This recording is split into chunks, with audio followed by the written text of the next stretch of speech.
Граждане одних стран живут очень богато, у них высокий уровень жизни, качественная жизнь, они наслаждаются жизнью. А граждане других стран словно выживают. У них борьба за кусок хлеба. Почему это так? В чем причина? Причина одна – справедливость.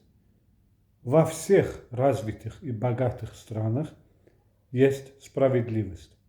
Это без исключения. Я внешнюю политику не имею в виду. Я внутреннюю политику имею в виду. Во всех развитых и богатых странах есть справедливость, без исключения. Но во всех бедных и неразвитых странах справедливость не существует. Там несправедливость. Там беззаконие. В этом тоже нет ни одного исключения. Вот так. Пока.